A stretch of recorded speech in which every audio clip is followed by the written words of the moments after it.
Morte et enterrée, elle revient dans le monde des vivants, tourmenter ses proches. Hello la team Drea, j'espère que vous allez tous et toutes bien. Aujourd'hui, je partage une nouvelle story time avec vous. C'est le vécu de l'une de mes abonnées qui m'a contacté depuis la Côte d'Ivoire pour me raconter cette expérience qui me laisse sans voix. En effet, après l'obtention de son BPC, elle se rendra dans un village de Daoukro pour un job de vacances sans s'imaginer le calvaire qui l'attendait. Elle expérimentera en effet le pire travail de sa vie puisqu'elle se retrouvera dans une famille hantée par une petite fille de 3 ans, la fille de sa patronne décédée dans des circonstances mystérieuses. Vous voulez en savoir plus? Je vous invite à vous installer confortablement et ensemble, on écoute ce témoignage.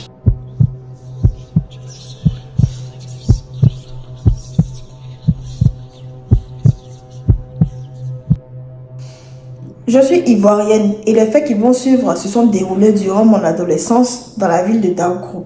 En effet, je résidais dans cette ville avec ma tante et ma cousine et après avoir obtenu mon BPC, durant les vacances, ma tante a décidé de nous trouver, ma cousine et moi, un job de vacances. Ma cousine a été plus chanceuse que moi parce qu'elle est restée dans la ville de Daoukro pour les vacances. Ma tante lui avait trouvé du boulot dans une famille en fait de la ville en tant que ménagère, tandis qu'à moi, elle avait trouvé un job de vacances dans un village, je dirais même un campement de la ville de Daoukro. J'étais supposée aider une commerçante qui était débordée. Donc voilà, j'ai fait mes bagages, direction le campement de Daoukro pour mon job de vacances. Ma patronne, c'était une grande commerçante. Elle vendait de la nourriture. Elle vendait précisément du placali et du kabato. Pour ceux qui ne connaissent pas, il s'agit des plats ivoiriens qui ont un succès fou ici en Côte d'Ivoire. Quand je suis arrivée là-bas, j'ai constaté que ma patronne vivait avec sa sœur jumelle. Elles ne se ressemblaient pas trop, mais elles étaient jumelles. Donc, sa sœur jumelle, contrairement à ma patronne, elle n'avait pas d'enfants. Ma patronne avait 5 enfants de 3 pères différents. Bon, ça, ce sont les détails. Sa dernière fille, voilà, la plus petite même, elle n'avait que 3 ans. Je crois que là, je n'ai pas besoin de vous préciser en fait que je vais utiliser des noms d'emprunt. Donc, on va appeler la petite de 3 ans Eunice.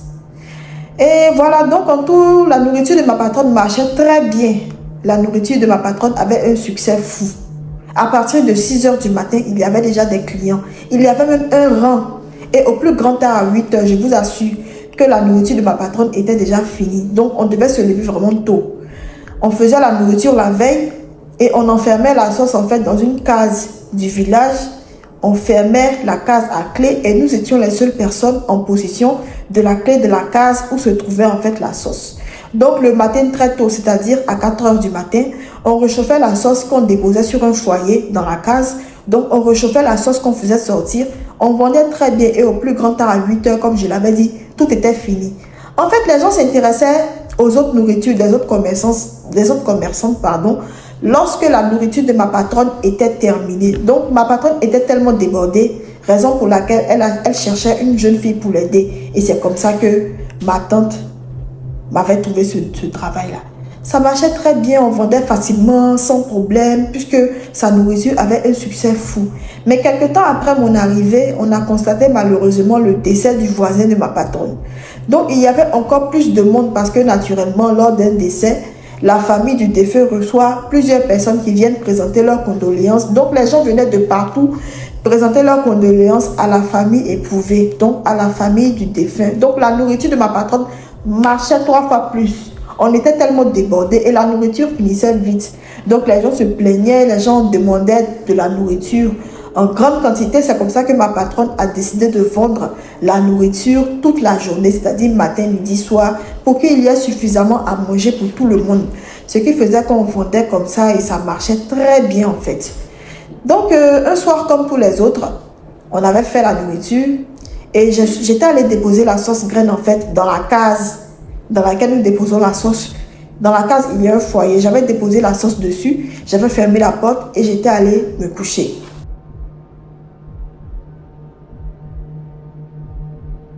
Le lendemain, à 4 h du matin, ma patronne m'a réveillée pour me demander d'aller réchauffer la sauce pour que je fasse les installations pour qu'on puisse commencer à vendre. Et je ne me suis pas levée immédiatement. Ce jour-là, bizarrement, j'étais très fatiguée. Je me sentais lourde, donc je ne me suis pas levée immédiatement, mais je ne dormais pas très profondément non plus. J'entendais en fait tout ce qui se passait autour. Donc j'entendais ma patronne s'inquiéter. Elle a réveillé sa soeur pour demander à sa soeur d'aller regarder la sauce. Donc quand sa soeur est partie regarder la source, j'entendais des cris et elles étaient en train de se demander ce qui s'était passé. C'est comme ça que ma patronne est revenue me réveiller pour me demander d'aller constater les faits, pour me demander d'aller regarder, constater l'état de la sauce. Et quand je me suis approchée de la case, j'étais stupéfaite de constater que la sauce ne se trouvait plus à l'intérieur de la case. Elle se retrouvait devant la case et la porte de la case avait visiblement été en fait forcée, comme si quelqu'un avait essayé de s'introduire dans la case par effraction. Voilà. Donc la porte de la case était ouverte, la porte de la case était ouverte et la sauce était à l'extérieur, donc devant la case.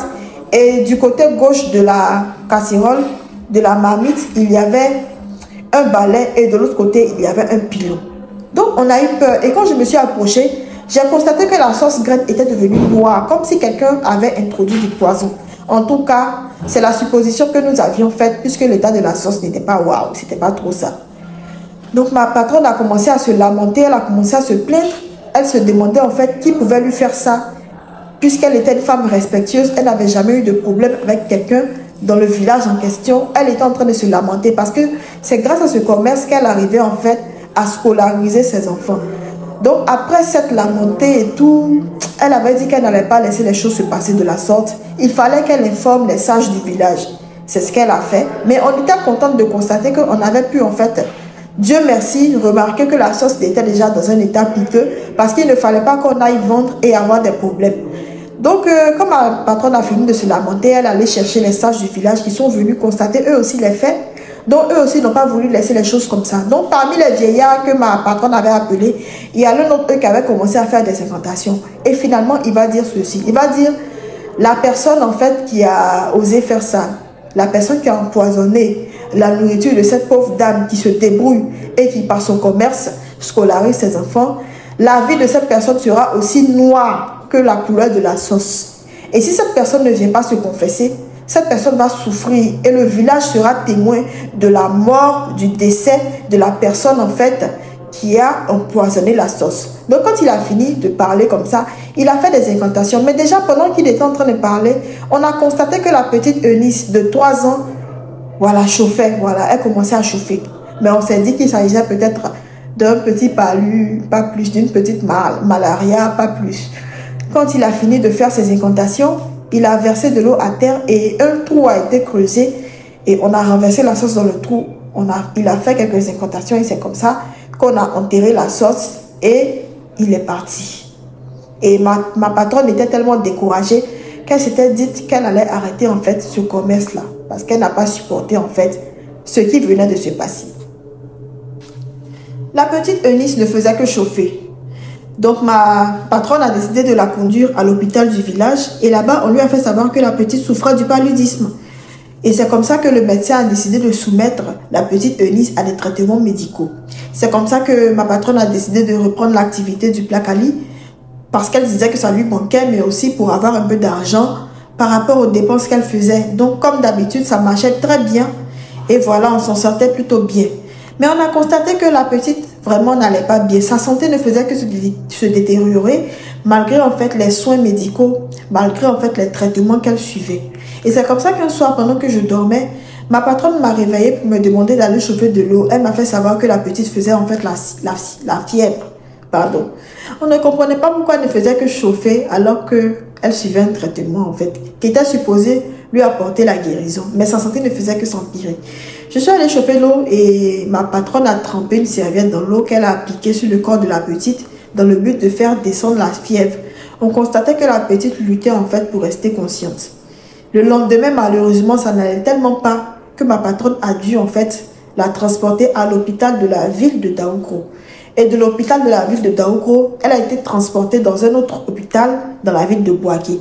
De Bouaké, elle a été transférée dans un autre hôpital de la ville de Yamoussoukro, qui est la capitale politique de la Côte d'Ivoire. Et c'est là-bas que les médecins lui feront savoir que la petite a besoin de sang. Et alors, ils ont demandé à sa mère de chercher à acheter du sang pour la petite qui en a besoin. Ma patronne était partie avec sa soeur jumelle et pendant ce temps, moi, j'étais restée au village pour m'occuper de la maison. Nous n'avions pas vendu ces temps-ci. Pendant la période où la petite était transportée à l'hôpital, on n'avait pas fait de vente vu que ma patronne n'était pas là, logiquement. Donc c'est comme ça que ma patronne a confié sa fille à sa soeur, tandis qu'elle s'est rendue, voilà, dans un endroit le plus proche pour l'achat du sang. Donc après quelques heures, vu qu'elle a fait un rang, elle a pu obtenir le sang. Elle était tellement contente, elle se disait, bon, maintenant j'ai obtenu le sang, la petite ira probablement mieux dans les jours à venir. Et quand elle a fini d'acheter le sang, elle a reçu un appel téléphonique de sa soeur qui va lui dire de laisser tomber le sang. Elle ne comprenait pas pourquoi en fait sa soeur lui disait ça. Donc elle lui a dit, mais pourquoi tu me demandes en fait de laisser tomber le sang? Le médecin a demandé à ce que je puisse acheter du sang pour la petite. Et maintenant que je viens d'acheter le sang, tu m'appelles pour me demander de laisser tomber. Pourquoi tu me dis ça? C'est comme ça que sa soeur va lui annoncer le décès de la petite. Effectivement, Eunice venait de perdre la vie. Elle venait de passer de vie à trépas. Moi, de mon côté, je ne savais pas encore ce qui se passait. C'est plus tard que j'ai reçu les informations. Comme tous les matins, je me rendais au puits du village pour recueillir de l'eau pour la maison et je faisais le ménage dans la maison. Puisque nous n'avions pas vendu, je n'avais rien à faire, donc c'est ce que je faisais en attendant.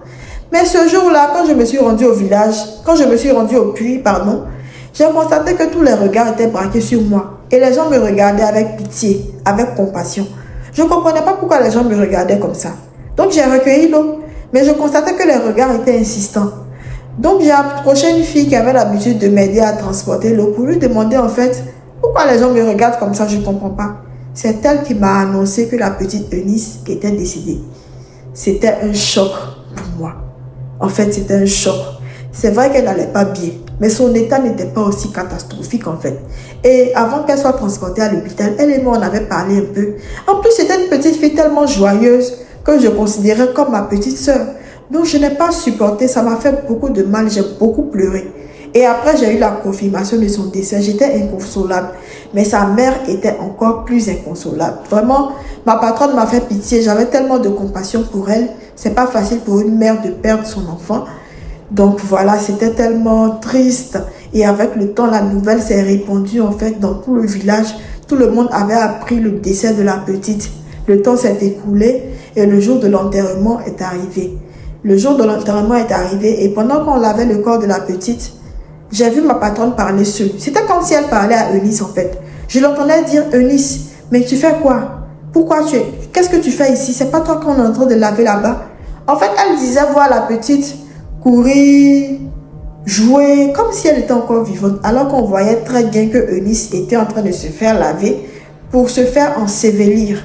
Mais sa mère était en train de dire, prétendait la voir partout jouer comme si elle était vivante. Donc tout le monde a mis ça sur le compte du choc et quelques membres du village ont décidé de la réconforter. Ils l'ont envoyée dans la maison. Et quand ils ont envoyé ma patronne dans la maison pour qu'elle se repose, quand les gens étaient en train de la consoler, moi de mon côté j'ai décidé en fait de me rendre à la boutique pour acheter quelque chose. Et quand je me suis rendue à la boutique, j'ai croisé deux jeunes filles là-bas qui m'ont demandé comment ma patronne allait. Bon, ma patronne n'allait pas bien en fait. Donc je leur ai fait comprendre que ma patronne était inconsolable. Donc elles ont manifesté en fait de la compassion. Elles ont dit qu'elles soutenaient ma tante et qu'elles étaient avec elle. Donc j'ai trouvé ça gentil qu'elles manifestent de la compassion pour ma patronne. Et quand j'ai donné d'eau, je les entendais parler. En fait, le village dans lequel les faits se sont déroulés, c'était un village Ani. Moi, je suis baoulée, mais je comprends aussi la langue Ani. Donc, puisque je parlais uniquement le français là-bas, les gens pensaient que je ne comprenais pas la langue Ani, alors que je comprenais très bien la langue Ani. Et elle disait en Ani, je suis sûre que c'est la petite qui a empoisonné en fait la sauce de sa mère.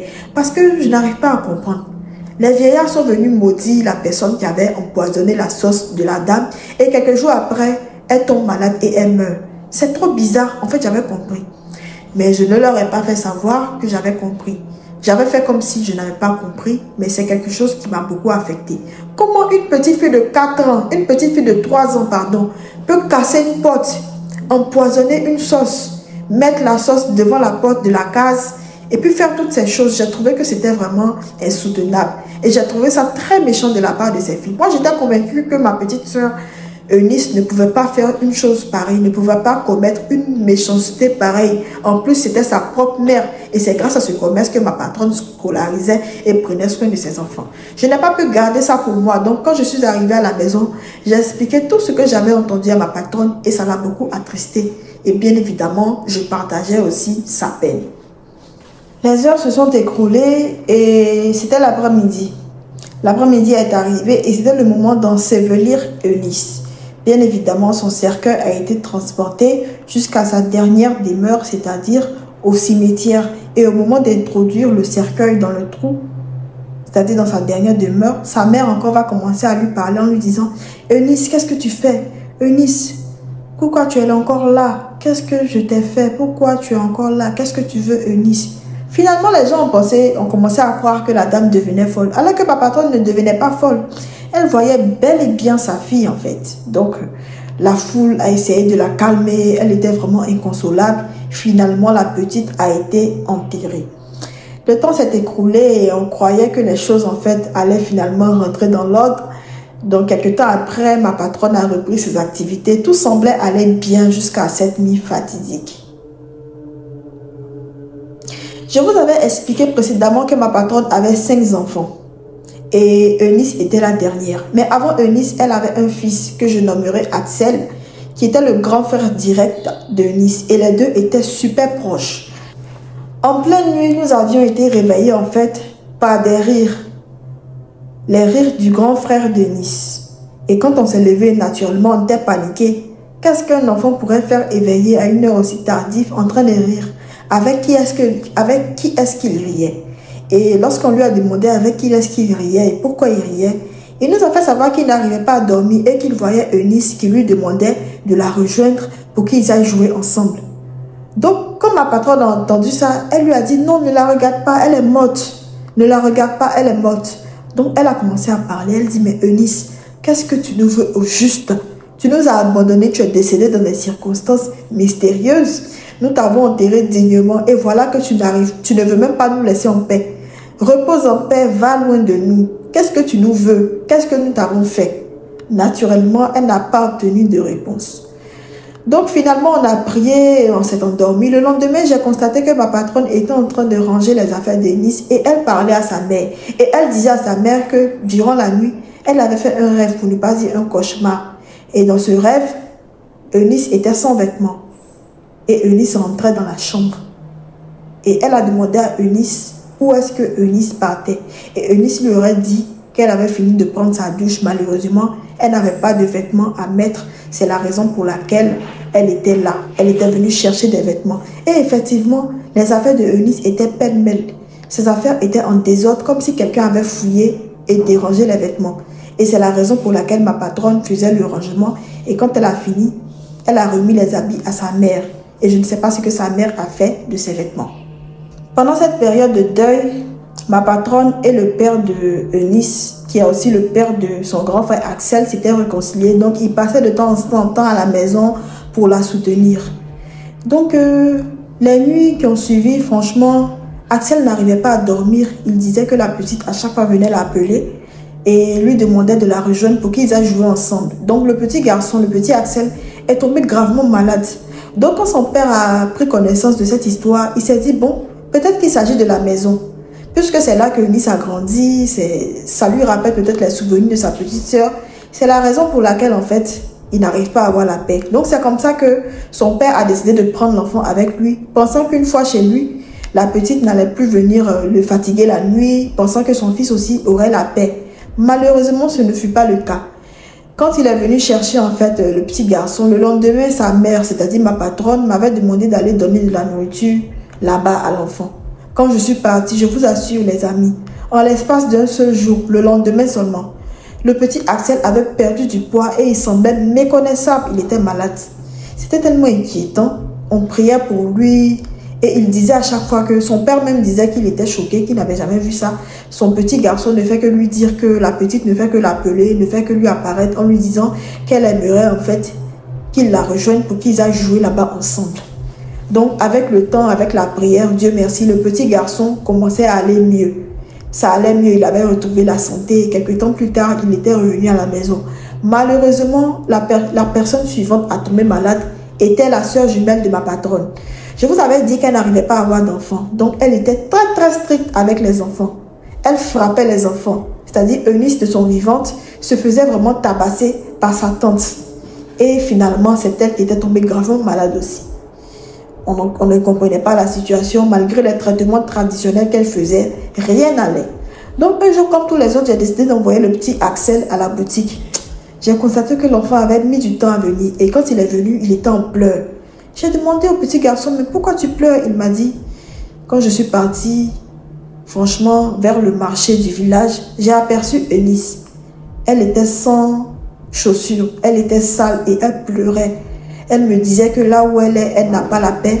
Les gens ont la mine serrée, personne ne joue avec elle. Elle est fatiguée. Depuis un moment, elle m'appelle, elle me demande de la rejoindre. Je ne viens pas. Puisque je ne veux pas venir, je dois demander donc à notre tante, donc la sœur de ma patronne, de la rejoindre. En fait, lorsqu'elle t'appelle, tu tombes malade.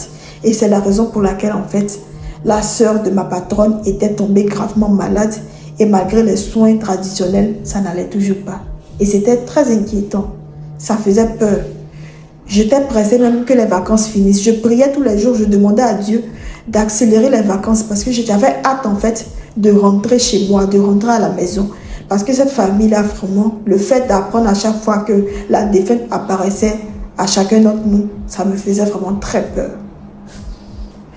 Lorsque j'ai entendu le récit du petit garçon, j'étais vraiment dans la grande peur. J'étais très effrayée parce qu'il venait de me dire et il était bouleversé. Il a insisté sur le fait que Eunice disait que là-bas, elle n'avait même pas de vêtements. Tout le monde est méchant là-bas, tout le monde a la mine serrée. Personne ne la calcule, personne ne joue avec elle. Elle s'ennuie, elle est fatiguée d'être seule. Elle aimerait que la soeur de ma patronne, qui était gravement malade d'ailleurs, puisse la rejoindre. Donc c'est ce qu'elle a laissé comme commission au petit garçon en disant « Dis à Tata, c'est-à-dire la soeur de sa maman, de me rejoindre parce que je ne veux pas rester seule. » J'ai décidé de parler de cet incident à ma patronne et voilà ce que ma patronne va me dire. Elle va me dire, on dirait que c'est vrai parce qu'au départ, lorsque les gens accusaient ma fille d'être à la base de l'empoisonnement de ma sauce, je ne croyais pas. Mais je t'assure que je commence à croire parce que depuis le décès de la petite Eunice, je ne dors pas. Je ne dors que le jour, la nuit, je ne dors pas. Et la nuit, je fais le même rêve. Dans ce rêve, je suis assise sur un tabouret, en train de me lamenter, en train de me plaindre de ma vie. Et la petite Eunice est à côté de moi. Mais dans ce rêve, Eunice n'est pas comme une enfant de 3 ans. Eunice est adulte. Elle est grande de taille. Elle me dépasse même de taille. Et elle se moque de moi. C'est comme si elle se réjouit en fait du malheur qui m'arrive. C'est comme si elle se réjouit de ma détresse. Et dans le rêve, elle est comme en décomposition. Et au niveau de sa bouche, il y a comme des bêtes. Et elle a les dents sales, pourries. Et Eunice rit. Et son rire est diabolique en fait, son rire est satanique. Eunice ne fait que rire. Elle a un rire de sorcière. Et quand je lui demande ce que je lui ai fait, je dis Eunice, qu'est-ce que je t'ai fait? Je suis ta mère. Je t'ai élevée. J'ai fait tout pour que tu ne manques de rien. Je t'ai enterré dignement. Ce n'est pas moi qui suis à la base de ta mort. Eunice, qu'est-ce que je t'ai fait? Eunice, pourquoi tu te moques de moi? Eunice, je suis ta mère. Eunice ne me répond pas. Eunice ne fait que rire. Elle ne fait que se moquer de moi. Chaque nuit, j'ai le sommeil troublé. Je suis tourmentée par ma fille et je ne sais même pas ce que je lui ai fait. Et maintenant que j'y pense, c'est après les malédictions du vieillard que Eunice a commencé à chauffer et quelque temps après, Eunice est décédée.